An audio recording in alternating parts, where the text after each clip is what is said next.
Traditionally, moving physical cash into a bank account requires a trip to a branch and a long wait in line. Now, a neighborhood point-of-sale merchant acts as a high-velocity alternative, rapidly scanning a token and processing the deposit in one continuous motion. To utilize this protocol, a user simply needs a smartphone with the banking app, the physical currency for deposit, and a participating local merchant. The goal is to remove the need for heavy brick-and-mortar infrastructure. By turning retail shops into decentralized cash injection nodes, the banking system moves directly to the street corner. This shift allows physical cash to reach the digital layer in under 90 seconds, using the existing retail footprint of the neighborhood. The most efficient deposit path begins before the user enters the store. While in transit, the depositor opens their app and inputs the exact amount they intend to hand over. This mock-up shows the interface once staged. The app generates a unique QR token, anchoring the transaction to the ledger and clearing initial fraud filters. The token is time-bound. It will expire if not used within a specific window, a security constraint designed to prevent staging fraud. Once at the counter, the merchant cashier scans the token directly from the depositor's smartphone. This scan instantly populates the merchant's point-of-sale screen with the exact cash amount due. This eliminates the need for manual typing. The cashier collects the bills, confirms the count matches the screen, and hits Authorize. The user receives an immediate push notification confirming the credit.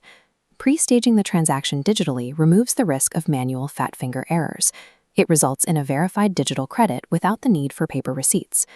If a user hasn't generated a token in advance, they can use the assisted cashier method. This requires the cashier to manually input the account number and count the cash.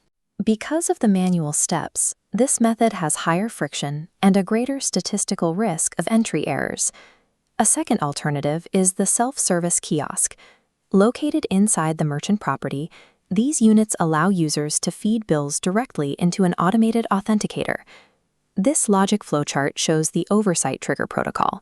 When a kiosk deposit exceeds a set risk threshold, the transaction pauses and sends an alert to the merchant's main register. The merchant then performs a visual check and taps Approve to release the funds. To protect funds during connectivity issues, the system uses a network timeout safeguard. If the connection drops mid-transaction, an automatic rollback is triggered on the ledger. The point-of-sale screen then instructs the cashier to return the physical bills to the depositor immediately. These redundant pathways and automated rollbacks ensure physical cash is never lost in a digital limbo. From the merchant's perspective, the primary concern is liquidity. They need to process these deposits without disrupting daily cash requirements. The system manages this through the digital mirror, a pre-funded Fluid account maintained on the network switch. This balancing scale visualizes deposit mechanics. On the left, physical bills move into the merchant's till. Simultaneously, the digital float is debited the exact amount plus a fee. Predictive software monitors this, alerting merchants to rebalance before service is interrupted. This cycle optimizes the shopkeeper's cash management. They end the day with more physical currency and a lower digital float, balancing books automatically. This model converts physical currency into verified ledger credits faster than the time it takes to complete a standard retail purchase. The user receives instant financial access. The merchant benefits from an automated system that optimizes their cash intake. To find a participating node, you can use the Store Locator tool within your banking application.